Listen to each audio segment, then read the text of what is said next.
All righty. Hello, everyone. Thank you for joining us and welcome to our 2026 legislative recap. This has been a very busy legislative session. I can't believe it is over. And while it was a short session, it was certainly a mighty one. And so we have with us our three, we have Katie, Annie, and Jean, who are our fantastic lobby team. I will go ahead and have them introduce themselves, and we will go and give you an overview of everything you need to know about what was happening in the legislature this year. So, lobby team, if you want to introduce yourselves. Yeah, Gabriel, thank you so much. My name is Katie Kolan, and I have the privilege of lobbying on behalf of the GSBA with these two wonderful ladies, Annie and Jean. I've been lobbying for quite a few years and really thrilled to be here. Annie? Hey everybody, Annie McGrath. I'm part of your lobby team in Olympia, and it's just an absolute privilege and pleasure to get to represent you all in Olympia, and we're excited to have this conversation with you today. And Jean Leonard with the rest of the team here. Just happy to be here and happy to work with GSBA. We've all been lobbying quite a while in Olympia with a heavy focus on business issues. So welcome. Yes, and thank you, team. And for the audience, I just want to remind you that you can submit your questions to us in the Zoom chat or in the Facebook chat, and we will be able to answer those for you as we continue on as well. But just kind of starting off here, lobby team, do you want to give a kind of a quick overview of what you do for GSBA and then go into kind of a high-level overview of the 2026 legislative session? Yeah, Gabriel, for sure. Thanks for the prompt. So as we noted, the three of us, we are Leonard and Kolan, and we are a firm down here in Olympia. We specialize in representing our clients with business interests, as Jean noted, as well as tech, healthcare, general business, and really a gamut of issues before the state legislature. I think combined we have 650 years of experience lobbying before the state legislature. So what that means is we represent GSBA's interest before both the House and the Senate, as well as the executive branch of government. So the only branch of government we don't cover is the Supreme Court, and we don't do federal issues. So we're really exclusively state related. And with GSBA being so active before the legislature and having issues that really matter to our community and to our business interests, it's important for GSBA to have that representation down there. And so, Gabriel, just a little bit of background about what this legislative session was before we dive into some more nuanced questions. I want this group to remember that the legislature runs in cycles of 2 years. So we just had our second of a 2-year legislative cycle.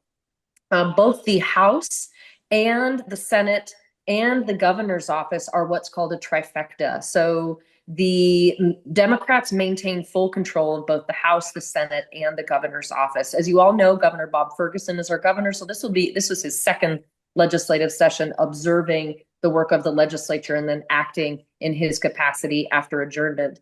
The session was really tense.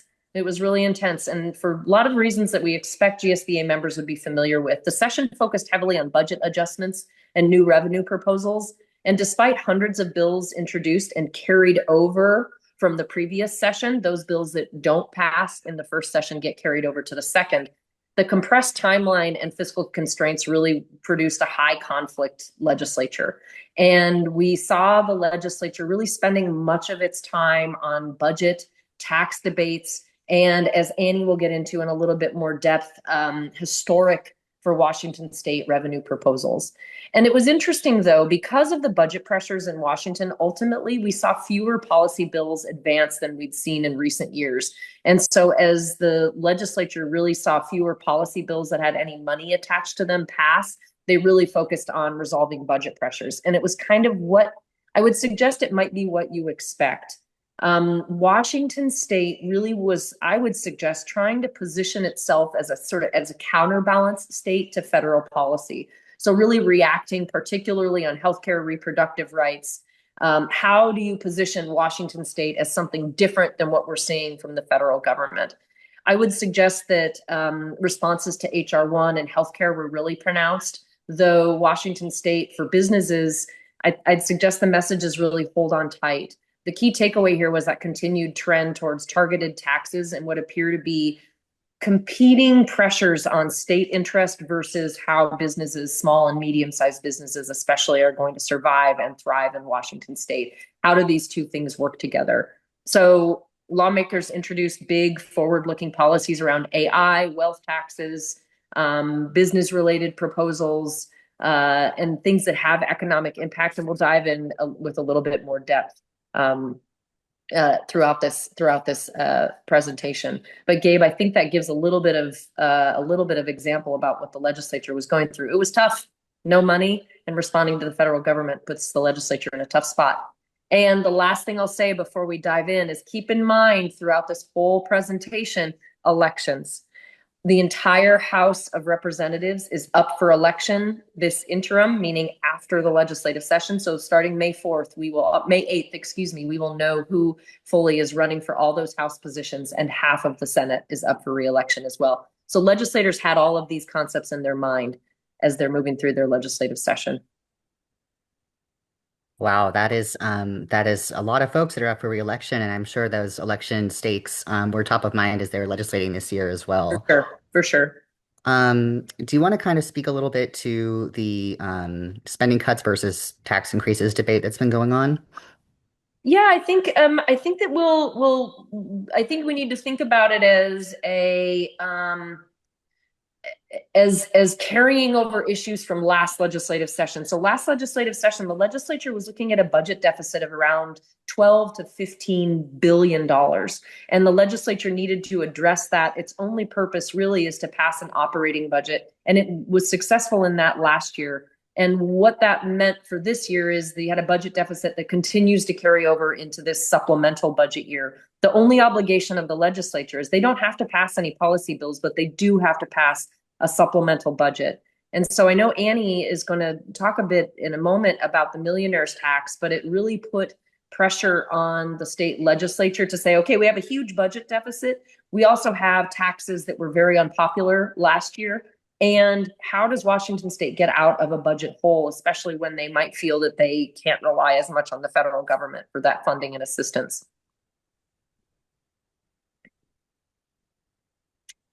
Yeah, and I think if I could add to that too, Katie, you did a really great job of setting up this session and what the dynamics were like down there. But really, in a short year, their main objective is to get out of town with the supplemental budget. Of course, we know a lot of other stuff happens, especially in an election year where legislators are eager to go back to district and have delivered for their constituents. But I would kind of venture to say that even though there were a lot of bills introduced and a lot of kind of high stakes policy being discussed, not a lot happened this session outside of some of our historic tax proposals, which we will talk about soon. But not a lot happened. We had less bills passed this session than in previous cycles. And I think a lot of that had to do with coming off of last year's session, which we all know was incredibly difficult. The passage of Senate Bill 5814, which, as our members might recall, that was the big package that they put together for new revenue last session to fill that massive budget deficit that they had. They did a combination of cuts, and the cuts were significant last year. Specific to our members, cuts in the Department of Commerce to economic development programs really hit our membership hard, and even GSBA and some of its programs as well. But the revenue proposal that they passed in 5814 was a sweeping new measure of sales tax on services that had not been taxed before. And we know our members have really felt that throughout the interim. We know legislators heard from their constituents over the last interim about how unpopular that new tax was. There were a lot of issues with the Department of Revenue and how they had to implement this new tax, because we had a whole new series of people who had never had that relationship with the state before. They were not paying these taxes on their services before, and now they had a new relationship with the state. So it was incredibly complex. It was passed in the 11th hour of session, from 10 days from introduction to when it passed and went to the governor's desk on the last day of session. So there was a lot to unwind with that over the interim. And so I think that there was kind of a sense of do no harm getting in, like, let's tackle some of these big issues, let's have these conversations, but let's try to get out of here, balancing the budget, doing what we need to do, and not really digging a hole any further when we go back to talk to our constituents in district. And so they did it. They got out on time. They adjourned in 60 days, which was no easy feat, dealing with an additional budget deficit that they had to come back and address. They passed a budget that actually increased spending overall by 3% over last year's operating budget. So there was an increase in the spending this year, but they did it without a really large sweeping revenue proposal, unlike 5814, which brought in, I think, $9 billion in new revenue to the state last year. They did it by some really targeted taxes, one on loan interest, one new insurer tax, one that would remove the prescription drug warehousing exemption, and another for data centers replacement equipment exemption. So it was really pretty targeted in how they did that this year. And then, of course, there were cuts, but not nearly as significant as the year before.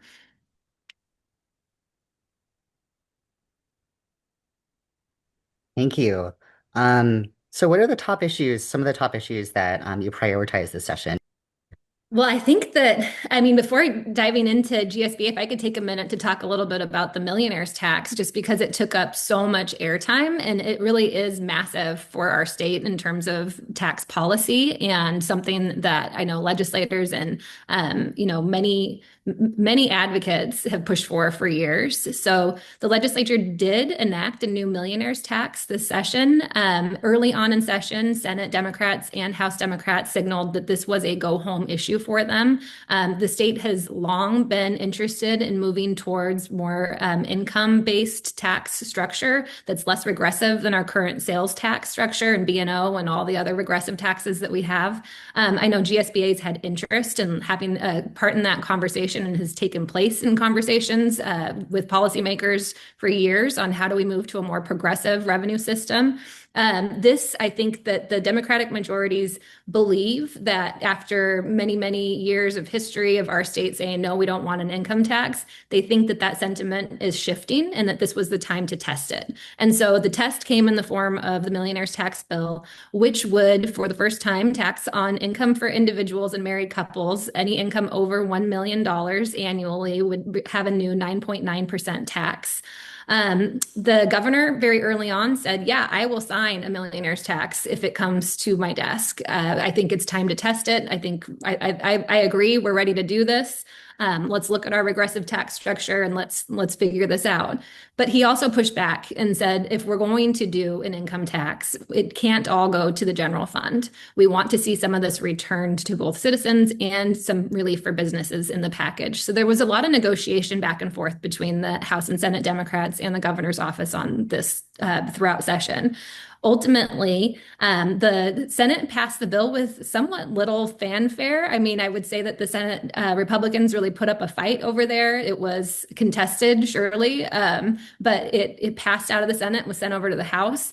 The House, it was a whole different story. It was the longest continuous debate in state history. The debate went 25 hours continuously on the House floor, with Republicans introducing over 80 amendments, many of which they required a roll call vote on. So every single 98 members of the House would have to vote yes or no by name to these amendments. And it took 25 hours to do. So a lot of action. We get that kind of stuff excites us. That doesn't happen very often. Legislators sleeping in the wings, nap schedules posted on the walls. I mean, it was a big deal. Ultimately, what passed includes some relief for businesses, and I think probably most notably is a full repeal of 5814. So that sales tax on services that just about nobody likes. If the bill goes into effect as it's supposed to, January 1 of 2029, a full repeal of 5814 will happen at that same time. So businesses will be paying those sales tax on services and until that date. But when and if the millionaire's tax goes into effect, that will then be repealed. There was also a provision in the bill that would exempt businesses with less than 300,000 in annual revenue from B&O tax entirely. So those small businesses and starting businesses will see that relief with no B&O tax.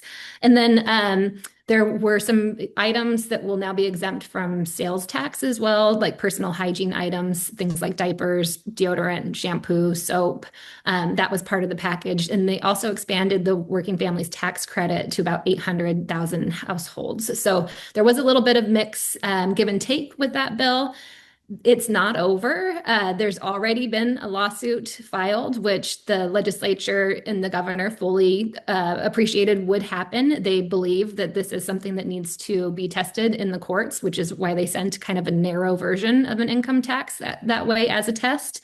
And that legal challenge, I would say, is significant. Former State Attorney General Rob McKenna and former State Supreme Court Justice Phil Talmadge are leading that effort. It was filed by a married couple who own businesses, and several business trade associations and some chambers have signed on as plaintiffs. So I think there is still lots to come on the millionaire's tax, but certainly took up pretty much all of the airtime in Olympia this session. Things went back to the millionaire's tax, and it would be incredibly significant for future sessions in terms of we've just seen a lot of challenges with our budget and with these ongoing budget deficits, instability in terms of cuts and programs. And so to have some sort of new steady revenue coming in the future would certainly change the tone in Olympia.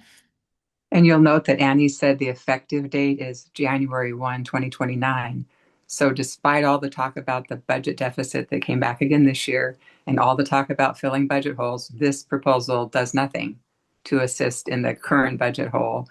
So even if it weren't on hold with litigation, it would still be on hold until January 1st, 2029. So it's a stay tuned. Thank you. Do you want to talk a little bit about the tourism bill?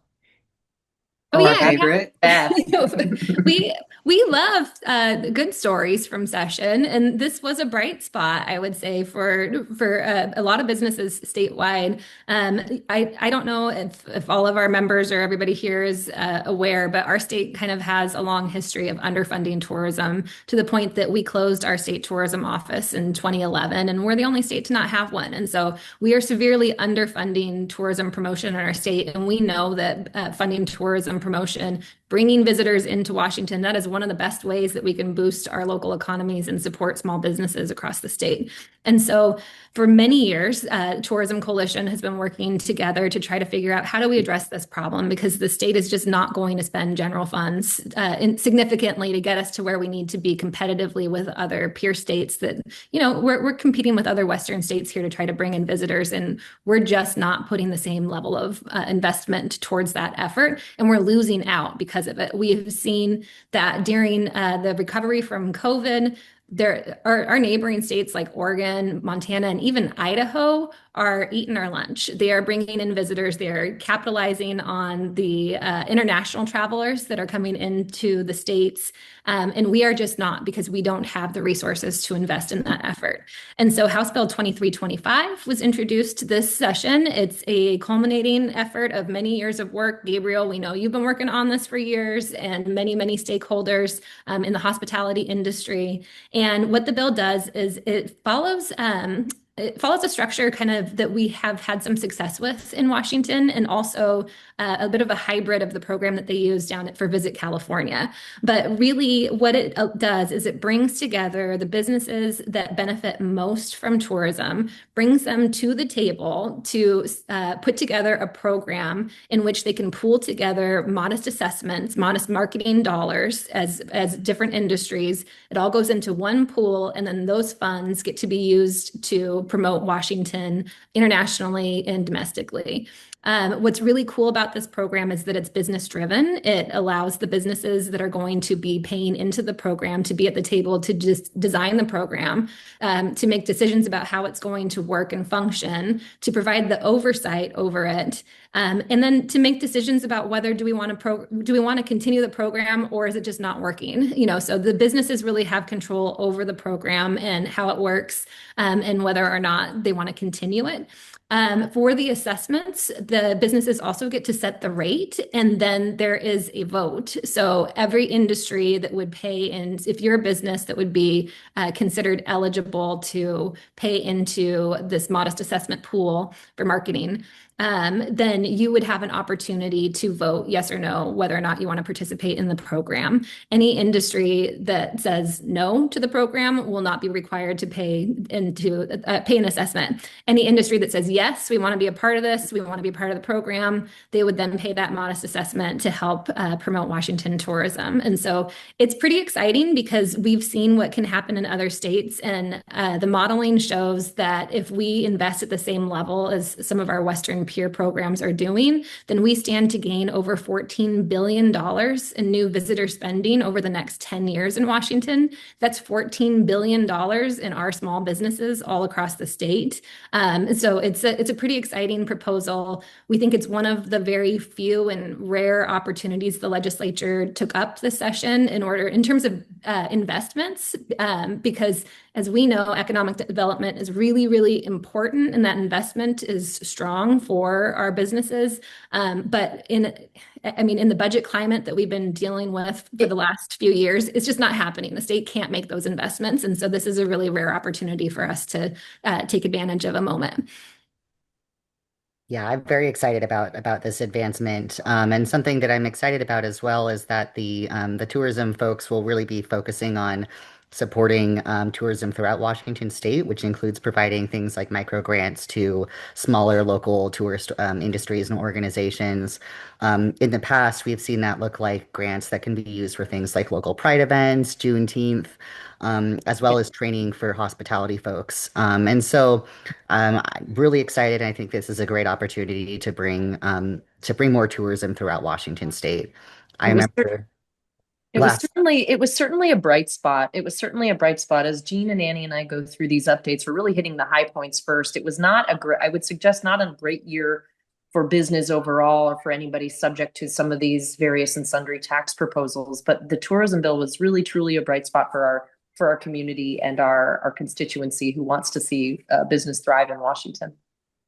And Yes. Annie, something similar, zero point .05, something similar as a win for the hospitality industry. Yeah, thanks for the prompt, Katie. There was another win for hospitality this session, and the returning bill, it's been around for a few sessions now, that would lower the BAC level for DUIs from 0.08 to 0.05. We have been GSBA has been part of a coalition of hospitality businesses and associations that have a lot of concerns about this proposal. Only one other state has done this, and it is Utah. And unfortunately, Utah has just not seen the results that the proponents would like to see from this proposal. We continue to see that it is very high BAC levels that are resulting in horrible accidents on the roads. We care deeply about safe roads. From a hospitality standpoint, our servers take that responsibility very seriously. This bill raises a lot of issues. Not only is our hospitality industry continue to struggle with the comeback from COVID, but we also have a lot of concerns about servers' responsibility and their ability to assess for impairment at 0.05 when you really can't assess for impairment at 0.05. So it's a training issue for our servers. It's a liability issue for our businesses.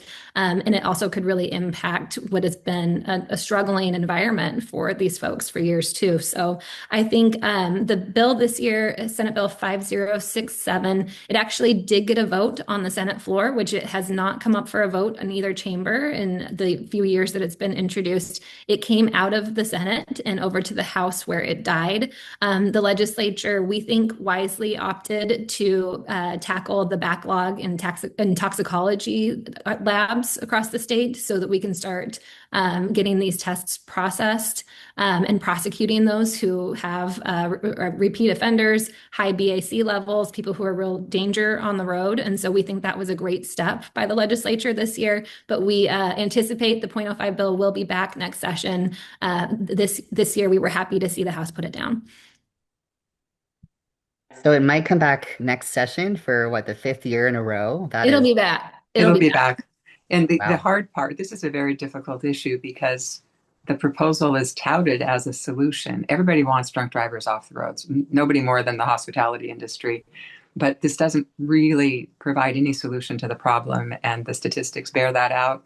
I think the concerning part is that the proponents are very well intended, and we don't disagree with the intention. So it's always a very delicate balance, and it was great to have GSBA be part of the coalition, just trying to speak like rational reality, not just passionate support for not having drunk drivers on the road. So it's a delicate and difficult issue to deal with, and yes, it will be back for sure. Yeah, and I think this is something that kind of really highlights the GSBA's particular intersection between the business and LGBTQ communities, because in that area of advocacy, we really discussed the impact this would have on LGBTQ venues as well, and the importance of those venues and keeping up with community. So, kind of moving forward, are there any emerging issues that weren't on the radar in previous years but are now gaining traction? And I think this is where we can talk about our technology. Yeah. Yeah, it's a good one. And Jean, I'm hoping that you also have some thoughts to add too on why we've seen a bolus of AI and tech, and I would call that AI tech and surveillance related bills in recent years. My perspective on that before jumping in is this most recent legislature, Jean, didn't have a lot of money to work with. So they really wanted to address policy related bills. And again, keeping in mind that legislators were looking ahead to elections and really wanting to bring home wins to their constituency. Jean, I think we saw 5, 6, 7 related AI bills. And I'll speak pointedly, well, we can speak pointedly to the one where GSBA was really active. But have we seen this many AI related bills? It seems like they've increased in the last 2 to 5 years. I think they've increased for sure here and in every other state and in Congress where nothing has happened, even though there have been efforts to do some language, some bills on the federal level, which obviously only makes more sense. Trying to regulate AI on a state by state basis is not a really effective solution for government. We've seen the AI bills over the years, and GSBA was a partner in the AG task force, which was really important for community to be at the table when these proposals were being developed. As usual, even though there's a task force in place, legislators jump on ahead and have their own ideas. I think there were 6 or 7 bills that were proposed this year. 2 of them were actually pretty meaty, one by Senator Leas and one by Representative Ryu, which would have put some good statutory framework around the use of AI. The good news about both of those bills is that they actually took input, both legislators and the staff took input from the business community and other engaged communities. So what ended up getting put together in those 2 bills were some pretty decent legislative proposals. Neither one of them made it all the way through, but we know they'll be back next year, and they do include language that was suggested by GSBA and other members of the business community. So we hope to have a continued good debate on that. The only bills that passed this session were one, not a huge big deal bill, but one that requires people to be informed when AI is used. That's been around for, I think, 3 years at least on the informed use of AI. And that's House Bill 1170, which did pass this year and was signed by the governor. It also included some language that was suggested by GSBA to help. Sometimes they just don't understand the impact on community of some of these proposals. So we were really happy to be at the table to provide that input to them. And the only other bill that passed was an important bill in a big social issue way to regulate the disclosure and the use of chatbots, companion chatbots per se, not to get at every chatbot that's out there, guiding in different ways to access information, but not trying to be your best friend and mentor or doctor, which is what some of the scary ones were involved with. That bill passed and was signed by the governor as well. One of the other areas that Washington has been in the forefront for many, many years is on data privacy. We have yet to pass a comprehensive data privacy bill, even though we were the first in the country. I think it was in 2018 with Senator Reuben Carlisle, who drafted a format that's now been adopted in many other states as their law, but Washington hasn't passed it yet. We did pass, as you all know, the significant My Health, My Data bill, which does deal with data privacy in a huge way. And again, GSBA's input was very valuable in that getting that proposal moving forward. That was a couple of years ago now. We're going to see more of it. AI is For sure. Not just AI, but all of the areas in technology that we deal with. And I think, Katie, I think you were going to talk about an addictive feeds bill. That was one of the I am. for a fun time. Yeah, it's a real good time. And so remembering the Jean was saying these bills have really picked up momentum and gained traction following really what other states have been doing over the last 2 to 5 years. And so we did see House Bill 1170 on transparency, requiring companies to disclose the use when AI generated content is being used and provide. So that bill did pass. And again, Jean also mentioned the AI chatbots bill that passed. But we did see other AI related bills, Gabe. We saw legislation around AI's use for surveillance and for its use in public institutions and for its use by the state. We also saw, Jean mentioned, 2 high-risk AI bills. Again, policymakers exploring broader regulation of AI systems, including proposals that limit algorithmic discrimination and regulate the high-risk uses of AI. And as Jean noted, participating in the AI task force in the Attorney General's office is crucial to getting heads up as to what exactly is coming before our legislature. But one bill, to your question, that has gained traction in other states that Washington State also saw is House Bill 1834, addressing addictive feeds. So a major focus, I would say the core issue of that legislation was regulating social media platforms, particularly those that use addictive feeds that minors are engaging with, addressing also requirements around age verification, limits on certain notifications, and restrictions on manipulative design features. So again, the bill sounds really good on its face. It sounds like something that folks would want to engage with. Had no fiscal note, which is also why it continued to get a lot of attention. It's something that the state could do that didn't cost money.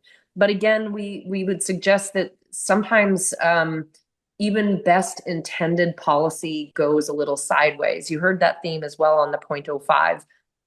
So efforts to regulate AI and social media, specifically these addictive feeds, can unintentionally for our community create privacy and surveillance risks for LGBTQ individuals, particularly those young people who rely on anonymous online spaces or online spaces that provide content that they would not otherwise know about. And so without careful design, these policies that you see that are getting really granular in how they're attempting to regulate the use of social media platforms can also restrict access to affirming content or disproportionately flag LGBTQ related expression as a problem, and can have a chilling effect on connection and exploring identity, etc. So as much as it's related to harm, as much as this bill was well intended, it could have unintended consequences. And GSBA was really on it, following what LGBTQ leadership and community proposed as sort of resistance to those proposals in California, trying to express to policymakers here in Washington State that, hey, let's take a second look at what these policies and proposals are getting at. If your goal is to get phones out of kids' hands, perhaps there are other ways to do that rather than regulating how a company operates its platform.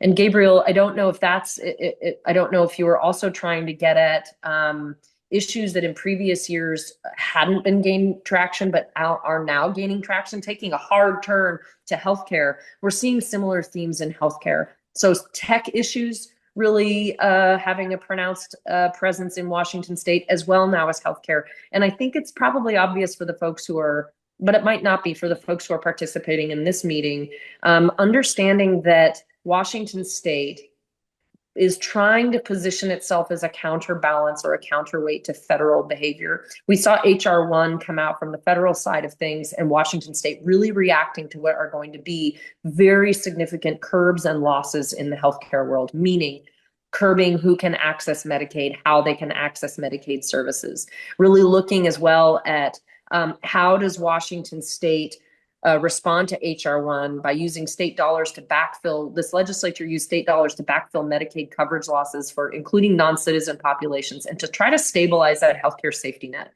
Washington State was also really proactive this session on restoring abortion funding and reproductive funding with new revenue streams. There was Senate Bill 6182, who we saw reflected in the budget, really trying to protect reproductive access to care, healthcare access, and having community present in these conversations when we don't quite have these cuts coming down the pike yet, but we do expect them in the next couple of years. Those are issues that are gaining traction, Gabe, that we hadn't had to deal with in really meaningful ways since the passage of the Affordable Care Act in 2010-11. Yeah. And there's a lot of actions that are being taken by our state departments as well to protect reproductive and gender affirming care in Washington. A couple days after, or maybe perhaps the day of his inauguration, Governor Ferguson signed an executive order that requests Department of Health to fully kind of audit and understand the threats to reproductive and gender affirming care and work with community to find ways to protect them. And so we've been very involved in those discussions, and we continue to work with the Department of Health to relay experiences from the LGBTQ community in that conversation. And so very excited to see that. And they've also taken some independent actions on their own to adjust some privacy protections and do some things that they can just do as quickly as possible in order to protect privacy rights of folks that are receiving medical care.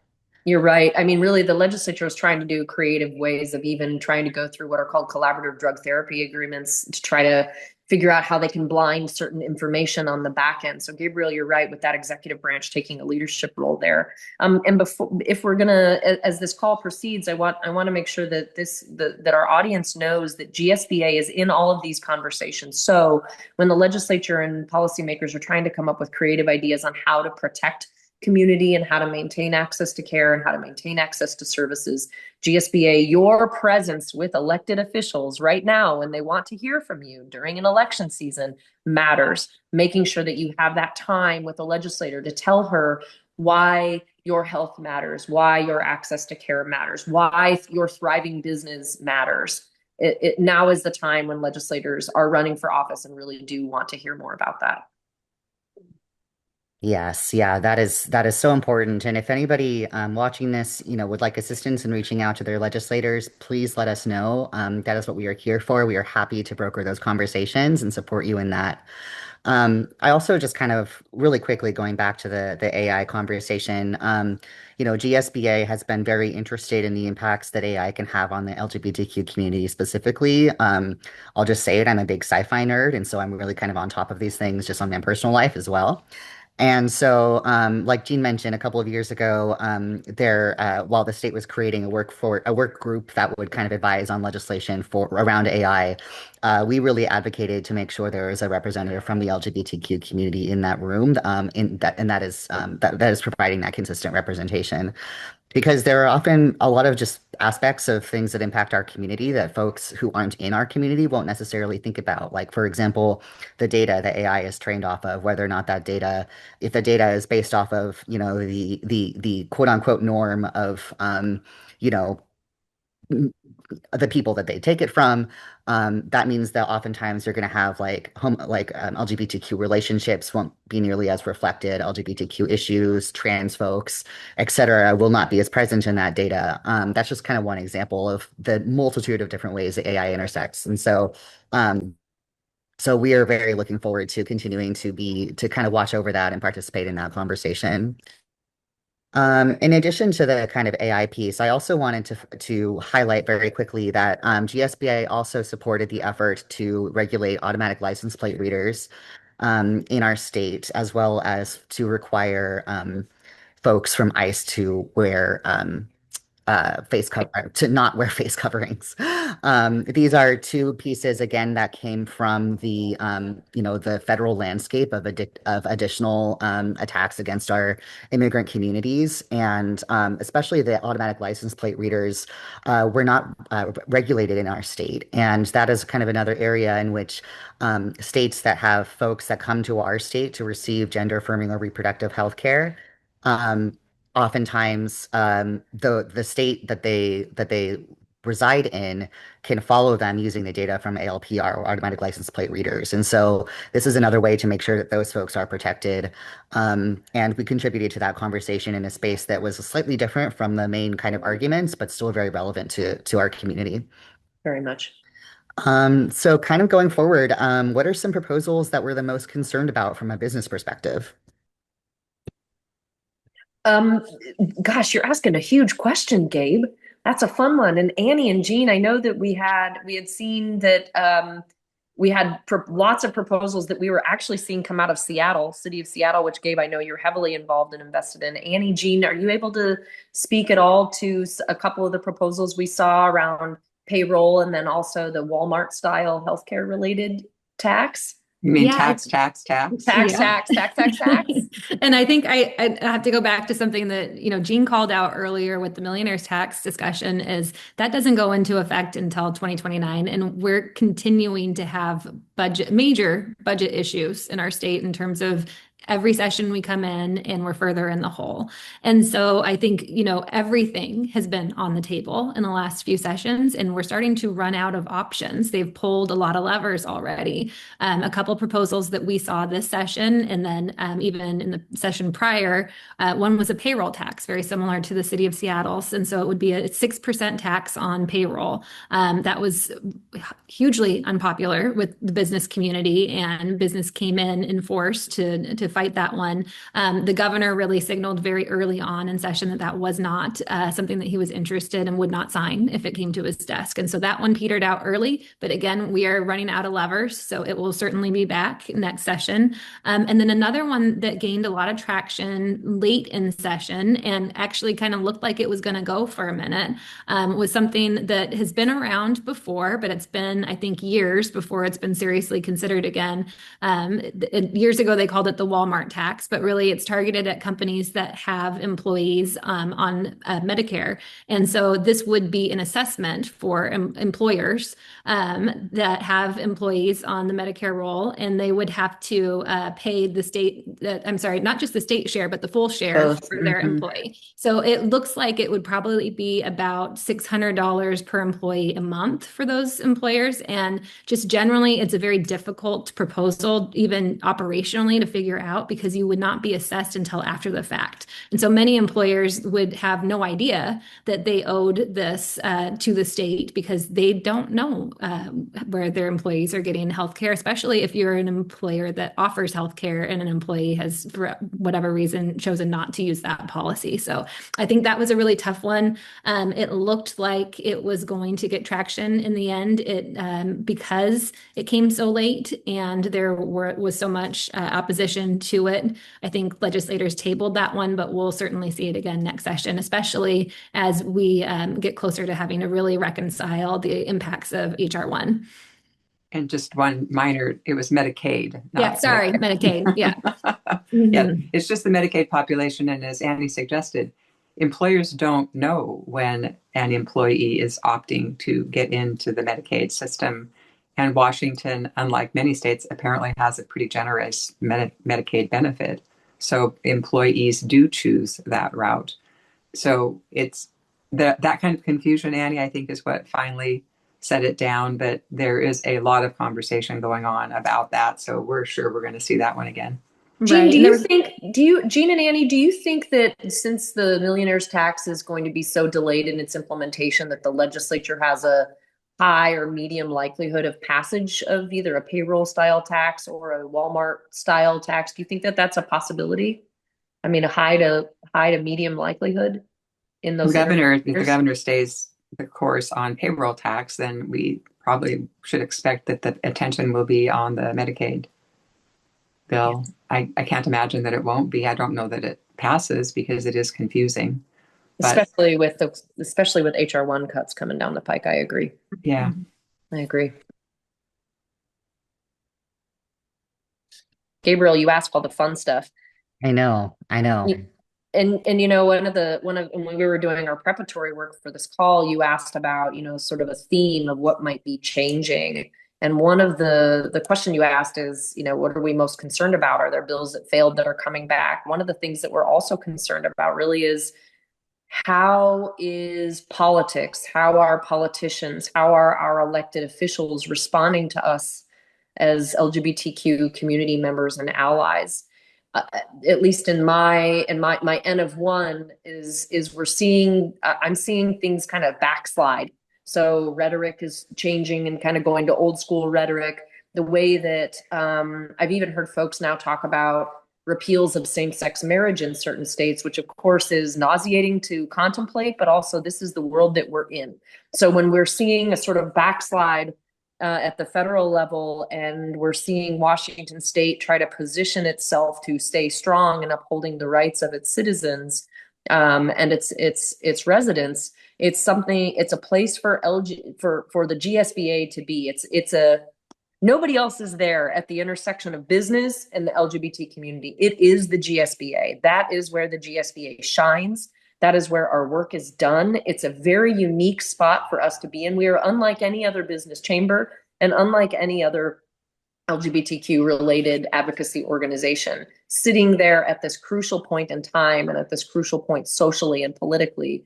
And so, Gabriel, to your earlier questions, as much as you've got lobbyists on the ground, we really need our members at this point talking to their legislators about what is important to them and how it is important to them. Annie and Jean and I are good at our job, but we need normal people. We need real people who are our members, making sure that they are connecting with the people who are policymakers, who are making decisions on their behalf. Yes. Yeah. Thank you. I really want to underscore that. That is essential, especially right now. I went out to Olympia a couple times this session to kind of give talks with folks about LGBTQ community in general and trans folks and the issues that are impacting us. And, while they know that they support us, they really want to hear more of those specific stories and hear more of the perspectives specifically from folks in community, because it's one thing to kind of, Google or to hear from an organization and another to really hear one-on-one, how folks are impacted by that legislation. So what is, so now kind of what are we looking forward to next year, and why is now important as opposed to last year? Yeah, Jean, do you want to tell everybody what this election is looking like? it's very important. We have had several retirements and we've had several people who are interested in moving from the House to the Senate. So there will be a lot of open seats. But the most important part about this election is that all of the members of the House of Representatives are up for election in November. The primary is August 4th. The general is in November. Every single member of the House is up for election. Half of the Senate is up for election. And now we have new candidates out there for you all to meet. People who have not been in the legislature before to fill those. It's probably a dozen retirements so far, either the retirements or movements. So we're looking forward to lots of new people coming in. The reason it matters now is it's a big election year. It matters now for you all to get out there and meet your legislators. As Gabe said, when you're talking to them, it matters because this is actually, we say this all the time, this is when they want to hear from you. They're actually running for election. It doesn't necessarily mean that you write a big check, but it does mean that you meet them and have coffee and maybe do some signs or maybe have a little group gathering with some people or just be there. But now is when they actually want to hear from you and listen to you about your issues. So now is when you need to get out there starting. Well, what is it, May 8th, that we're going to have the filing? We're going to have a whole list of people that you all either need to revisit or meet for the first time as they're running around trying to get elected. It's just the key timing because this, although no statewide offices are up in Washington, every single one of those House races is key to these issues as they land on the table next session. Next session is going to be probably awful.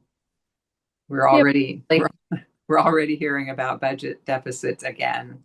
We're already knowing that there are lots of federal efforts that are going to need to be addressed in Washington.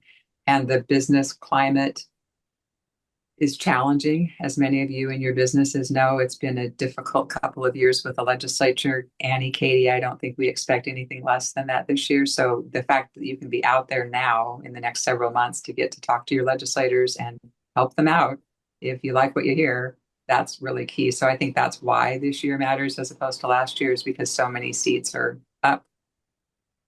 Yeah, and can you talk about how that impacts committees and why that's important to the bills we hear and the work that's done on That's a them? great question. Committees and leadership. There may be some changes in committees and leadership. We know, for example, Senator Braun is the minority leader in the Senate, and he's running for Congress. So that could be a big change on the Senate side. We're not sure what's happening in the House. We know there's some movement in some chairs. The chair of the Appropriations Committee, Tim Ormsby, just announced that he's not running.